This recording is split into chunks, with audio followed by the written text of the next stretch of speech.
New Horizons Radio. Gracias amigos por continuar con nosotros a través de Neon 89.3. Recordarles que también puedes vernos y escucharnos en nuestras transmisiones digitales en nuestro canal de YouTube New Horizons Radio. Y bueno, también estamos transmitiendo a través del Facebook del Colegio Bilingüe New Horizons. Asimismo, con este nombre puedes buscarlo. Y la entrevista de cada día está servida también a través de los reproductores de podcasts. New Horizons Radio, también ahí nos buscas. Let's Talk by New Horizons Radio. Ahí estamos. Como habíamos anunciado, el doctor Santiago Jacín está con nosotros a través de la vía remota. Se conecta y estaremos conversando sobre todo el proyecto, sobre todo centrado en el tema de la salud del proyecto presidencial Luis Abinader. Doctor, bienvenido a New Horizons Radio. Gracias por el favor de su contacto. Gracias a ustedes por tenerme presente y darme el honor de poder compartir con ustedes en un día como hoy. Doctor Jacín, vamos a hablar sobre todo de los temas que le preocupan a usted como galeno. Cuando vemos la pandemia en República Dominicana que nos está afectando, que afecta a toda la humanidad, ¿cómo ve usted o cómo ha visto usted el manejo que ha dado el Ministerio de Salud y las autoridades en sentido general a dicho proceso? Mira, el Ministerio de Salud desgraciadamente se les fue de las manos el problema de la pandemia, donde desde que apareció el primer caso con el italiano, pues no pudieron tomar las decisiones adecuadas para cerrar fronteras, cerrar aeropuertos, hacer una cuarentena 24/7 por 15, 20 días y poder cortar el periodo de cuarentena como han hecho como hizo los grandes países. Y esto básicamente aquí en el país el problema grande es que no sabemos quién dirige el proceso de la cuarentena.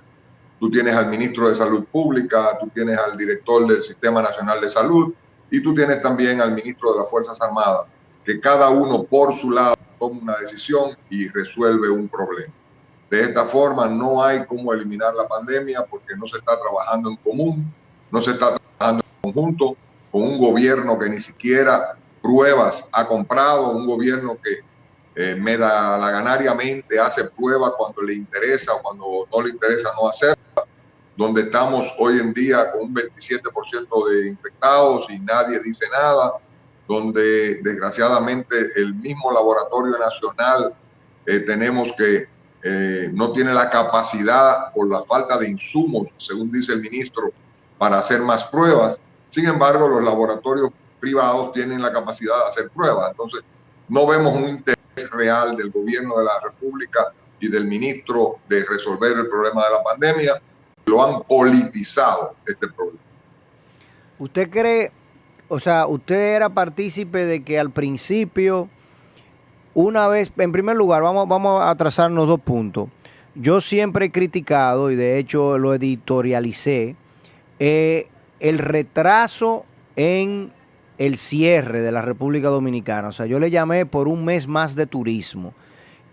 Cuando en febrero ya teníamos casos de COVID en Italia, yo recuerdo que mi esposa me dijo, si en Italia hay COVID, en República Dominicana vamos a tener COVID, porque la relación de República Dominicana con Italia es muy próxima, muy cercana. Si en España hay COVID, nosotros vamos a tener COVID. Si en Nueva York hay COVID, nosotros vamos a tener COVID. Entonces, lo primero es, ¿cuándo usted entiende que debió ser el cierre? ¿En qué momento? ¿Cuando ya aquí llegó el primer caso o previo a esa situación? Y segundo, usted hablaba de cerrar 24/7. Yo no estoy seguro, no soy médico, no puedo criticarlo desde el punto de vista sanitario, pero como economista, en un país donde el 57% de la población tiene un trabajo informal y donde usted tiene un Estado que no tiene realmente la capacidad, porque los Estados Unidos han tirado a la calle 3 trillones de dólares, pero los Estados Unidos primero tienen la economía más grande de la humanidad y segundo la capacidad de imprimir dinero todo el que ellos quieran. Entonces, ¿cómo usted entiende que nosotros sí podíamos tener 24 horas de cierre, 7 días a la semana? ¿Por qué periodo? ¿Y en qué momento debió eso iniciar? Eso se debió haber iniciado automáticamente, se apareció el primer caso, porque los primeros casos de nosotros fueron importados. fueron Sí. extranjeros que llegaron al país con el virus. Eso debió haberse hecho automáticamente, apareció el primer caso, debió haberse pensado en cerrar fronteras, cerrar aeropuertos y acuartelar a todo el mundo durante 15 días para disminuir, eliminar el virus, y una vez ese virus haber sido eliminado del país, nosotros hubiéramos estado con los aeropuertos cerrados, con las fronteras cerradas, pero libre de virus. Entonces, ¿qué pasa con esto? Tú me dices que somos un país pobre, que no se podría haber hecho así. Pues sí, lo podríamos haber hecho. El gobierno de la República ha solicitado varios préstamos para tratar la emergencia y todavía no sabemos dónde han metido esos préstamos. Y si tú me preguntas a mí, esos préstamos están en las compras de las sobrevaluaciones que se han hecho en este país, donde se han comprado mascarillas 4 o 5 veces al precio real de lo que debió haberse comprado para favorecer a algunos funcionarios o relacionados a funcionarios del gobierno, cuando el gobierno debió haber tomado 1, 2, 3 aviones Boeing que están todos en tierra, que no hay ninguno volando, que los alquilan hasta por el combustible, te lo alquilan. Haberlo mandado a China o a donde fuese a comprar millones de mascarillas, millones de tratamientos para el COVID, millones de equipos de EPP, equipos de protección personal, para que nuestro país estuviese libre del COVID. Porque recuérdate que somos una isla. Como isla nos daría más brega si cerramos la frontera, coger el contagio. Entonces, eso fue lo que debió haber hecho el gobierno desde el principio y haber asumido la responsabilidad de pensar primero en el dominicano y después en ellos. El gobierno lo hizo al contrario. Pensó primero en su bolsillo y después pensó en el dominicano. Y con esto ya tenemos un sinnúmero de muertos en este país que no vamos a poder recuperar. Familiares, amigos, vecinos, conocidos, personas de la sociedad, personas de todo tipo de nivel en este país, que por no tomar una decisión a tiempo, perdieron su vida. Y tú tienes que recordarte que las decisiones gubernamentales son difíciles, pero hay que tomarlas. Para eso son ellos el gobierno y para eso rigen ellos las reglas de la salud en este país. Doctor, desde su perspectiva como profesional de la salud y viendo que aunque una vida que se pierda siempre es lamentable, pero comparando los números nuestros acá en la República Dominicana con otros países de América Latina, por ejemplo, no vemos números tan dramáticos. ¿Hay algo positivo que se le pueda resaltar al manejo que ha tenido el gobierno central, el Ministerio de Salud con respecto a esta pandemia? ¿Es todo negativo?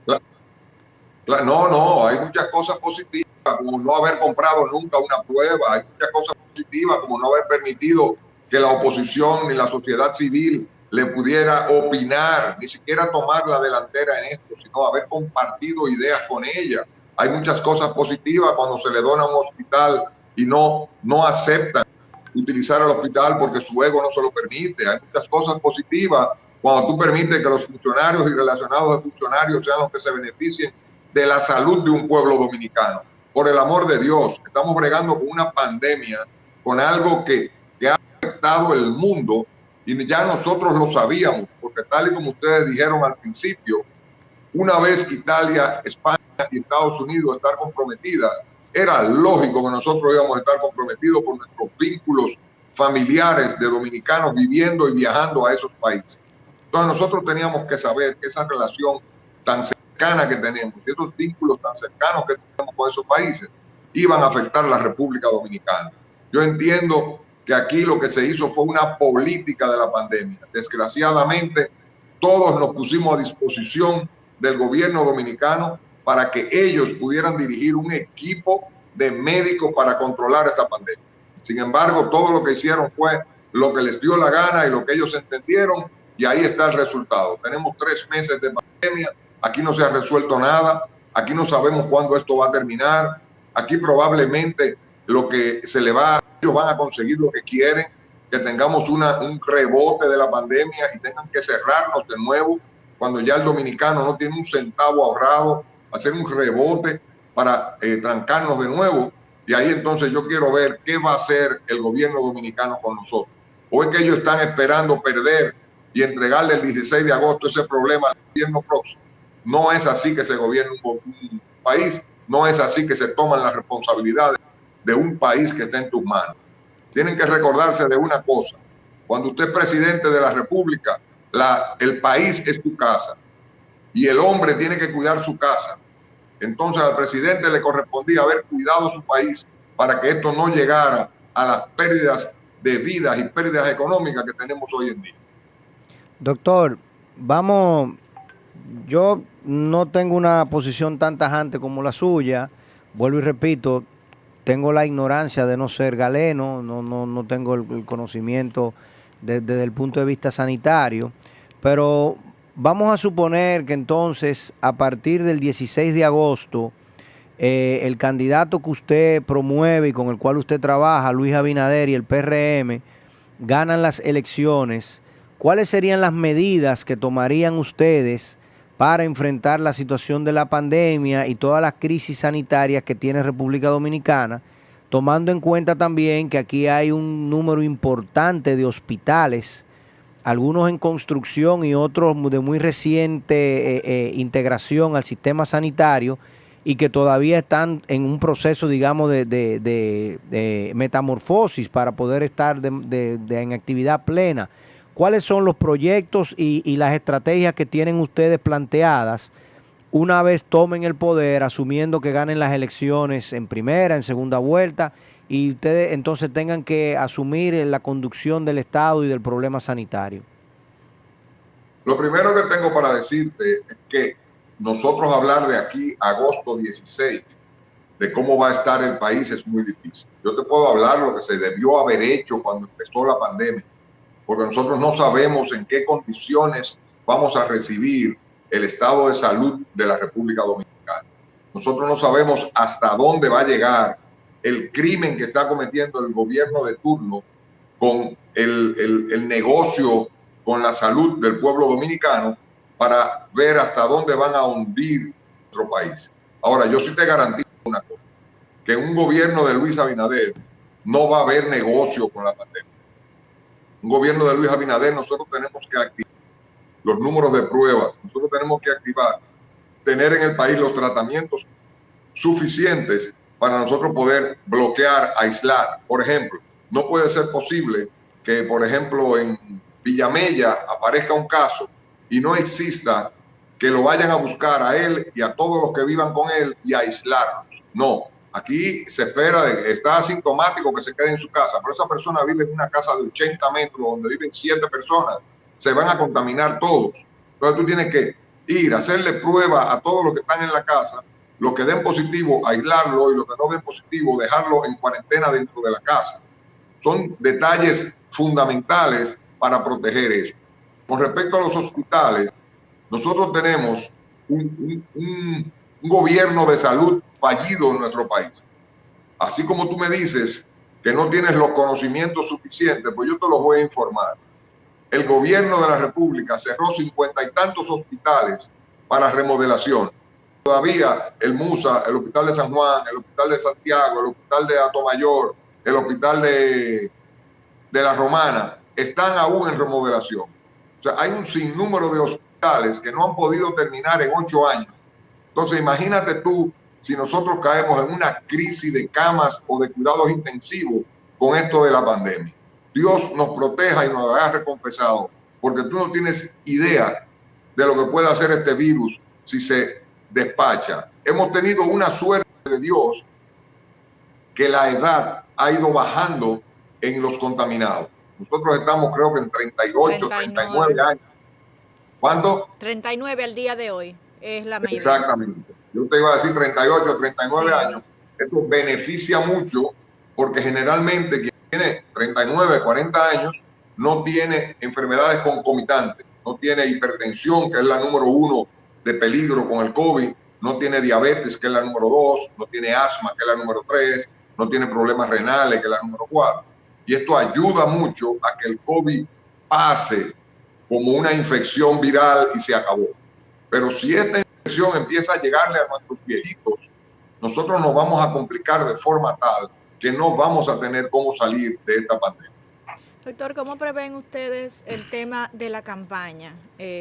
Pasando quizás a otro punto de conversación. No, espérate, pero vamos, antes de pasar a ese punto, usted planteaba, por ejemplo, no sabe cómo vamos a estar al 16 de agosto. Bueno, pero hay modelos. O sea, los modelos están ahí, estadísticos. Yo puedo decir con un grado de infección de 1.2, ¿cuántos infectados voy a tener? Con 1.10, ¿cuántos infectados voy a tener? Con 1.02, que es la tasa de infección actual, ¿cuántos infectados voy a tener al 16 de agosto? Entonces yo tengo posibilidades de saber cuáles van a ser los escenarios, el worst case scenario y el best case scenario y todo lo que está en el medio. Segundo, usted habla de políticas como la de aislamiento, la trazabilidad. Estoy plenamente de acuerdo con usted. Es una de las cosas que le he criticado al gobierno, que no hay trazabilidad y que no se ha manejado bien el tema de los infectados y de separarlos, tal y como usted plantea. Cuando tenemos vivienda con mucho hacinamiento, con espacios muy reducidos y muchas personas viviendo allí, tú no puedes sencillamente decirle al que está infectado, ve a tu casa y guárdate, porque no se está guardando solo. Entonces, ¿cómo plantean ustedes dónde vamos a meter a esas personas? Porque tiene que haber una solución. ¿Cuál es la solución que ustedes plantean para sacar a esas personas de su casa? ¿A dónde lo vamos a llevar? ¿A los hospitales? Porque yo estaba viendo ayer los números y tenemos que, en términos de camas disponibles, apenas un 30% para la provincia de Santo Domingo, un 46% para la provincia, para el Distrito Nacional, de camas disponibles, no de unidades de cuidado intensivo. En cuidado intensivo baja muchísimo más, a un 30%, a pesar de que los números son bajos como los que tenemos hoy en día. Entonces, ¿qué plantean ustedes de manera específica? Porque yo creo, y estoy de acuerdo con usted, en que la analítica ha fallado y ha faltado. Pero mi esperanza es que los nuevos que vengan, sean de la oposición o sean del gobierno actual, cojan la cosa de otra forma. Entonces, ¿qué plantea usted de manera específica para esto? Bueno, es muy sencillo. Yo quiero imaginarme que cuando tú me hablas de worst y best escenario, es el mejor y el peor escenario. Correcto. Es correcto, ¿verdad? Sí, entonces, es que nadie en este país, ni siquiera el ministro de Salud, te puede hablar del escenario o la cantidad que nosotros tenemos hoy en día, porque a menos que tú no seas partidario y estés queriendo tapar el sol con un dedo, yo te diría a ti, aquí no se están haciendo pruebas para tú saber realmente cuál es la cantidad de infectados que nosotros tenemos, a menos que no vaya a haber mañana algo en el Congreso y hoy quieran subir el número de pruebas, porque no puede ser posible que estemos haciendo 1.500 pruebas, mañana bajan para 800, pasado suben para 2.000, cuando aquí debe de haber un número de pruebas fijo o aumentando cada vez que aparecen más casos para nosotros saber nuestros reales números que están pasando en la República Dominicana. Eso es muy sencillo. O sea, yo no estoy aquí hablándote como vicepresidente de un partido o coordinador del sector externo de un partido. Yo te estoy hablando a ti como médico y como ciudadano. Hasta que el gobierno de la República no entienda que aquí hay que hacer pruebas para tener los números reales de los infectados que tenemos, nadie puede hablar a futuro. Cuando un gobierno que está aquí no tiene los números de los muertos exactos que ha habido en la República Dominicana y quiere echarle la culpa a las clínicas privadas que no reportan los muertos, aquí nadie te puede hablar de problemas a futuro, porque tú no tienes unos números reales, tienes unos números disfarzados, unos números maquillados, unos números que no, quizás no lo están maquillando políticamente, pero lo están maquillando desde el punto de vista que no han hecho las pruebas suficientes para nosotros saber qué cantidad de infectados nosotros tenemos y eso prorratearlo hasta agosto 16. Eso es imposible. Ahora, yo sí te digo a ti una cosa. Asumiendo el gobierno, Luis Abinader va a hacer todos los esfuerzos posibles para poder disminuir, para poder mejorar la parte de la pandemia, incluyendo que ya prometió al presupuesto de salud 40.000 millones de pesos extras fuera del presupuesto de salud para trabajar y que la salud sea algo digno para el ser humano. Con respecto al aislamiento, aquí tenemos muchos apartamentos, muchos lugares, porque en los hospitales tú no puedes meter a todo el que tenga síntomas en un hospital. Tú tienes que meter específicamente el que tú entiendas que va a complicarse, que tiene complicaciones o tiene probabilidades de complicarse en un hospital. De lo contrario, tú tienes que buscar un lugar donde hospedar. Hoteles, tú tienes hoteles que están cerrados, tú tienes muchísimos apartamentos que el gobierno tiene, villas olímpicas que el gobierno tiene, para tú poder meter esas personas durante 15 días o hasta que el PCR le dé negativo. Esto no es de que si nosotros vamos a hacer magia, esto es querer hacer las cosas, más nada. Hasta ahí estamos de acuerdo. Gracias. Ana. Bueno, pues le iba a hacer una preguntita, doctor, antes de esta intervención, justamente el tema de esos aislamientos que usted señala y ya en esta recta final de cara a las próximas elecciones del 5 de julio, su candidato, su esposa, 2 de sus hijas actualmente están positivas al COVID. El escenario actual, ¿cómo presenta este cierre de campaña? Mira, no solamente el cierre de campaña, nosotros hemos tenido que hacer una reingeniería de la campaña, porque tú sabes que, así como yo le estaba diciendo que las cosas se tienen que programar a futuro, nosotros tenemos una campaña programada presencial. De repente, desde marzo nos han puesto una campaña digital, básicamente hablando, porque nosotros como oposición nos limitaron la campaña primero hasta las 5 de la tarde. Es muy bonito escuchar 5 de la tarde, pero ya a las 3 había que recogerse porque estábamos en Nagua, porque estábamos en Higüey, porque estábamos en Asua y había que llegar a Santo Domingo antes de las 5 de la tarde. Yo te diría a las 4:15 para que los choferes, la seguridad del candidato puedan llegar a su casa tranquilamente. Y esto pues nos hizo hacer una reestructura por las diferentes plataformas digitales para hacer esto. El cierre de campaña lo vamos a tener que hacer digitalmente a través de televisores, de radio, de plataformas digitales, porque no hay forma de cómo ya tú hacer aquel famoso meeting, aquel famoso marcha, caravana, porque han sido muy cautelosos los que han gobernado hasta ahora y nos tienen limitado hasta el día 1 de julio. Y ya el 1 de julio se acaba la campaña, el día 2 se acaba la campaña, o sea que básicamente no se va a poder hacer absolutamente nada. Nos tienen limitado a que los aviones van a empezar a llegar el día 1 o el día 2 de julio, cosa de que los observadores internacionales no van a poder venir a las elecciones. O sea, es un esquema que se ha armado con la pandemia, que nosotros hemos tenido que hacer una reingeniería total de lo que queremos hacer. Bueno. Y en términos presupuestarios, ¿cómo entienden ustedes que se ha manejado, digamos, esta campaña política? Esta campaña política es la más atípica de todas las que yo por lo menos físicamente pueda recordar. Sin embargo, yo creo que ha redefinido, ¿no? Y ha puesto en evidencia y ha permitido, digamos, uno poder conocer más a fondo muchas cosas, porque ya tengo el tiempo de sentarme en mi casa a escuchar lo que tú dices. Obviamente no se dieron los debates. El candidato de su partido, Luis Abinader, tampoco quiso ir al debate. Resulta curioso que el único que quiso debatir fue Leonel, el que nunca quería. Y eso lamentablemente nos ha afectado. ¿Con quién íbamos a debatir? ¿Contigo? ¿Perdón? ¿Con quién íbamos a debatir? ¿Contigo? No, tendrían que...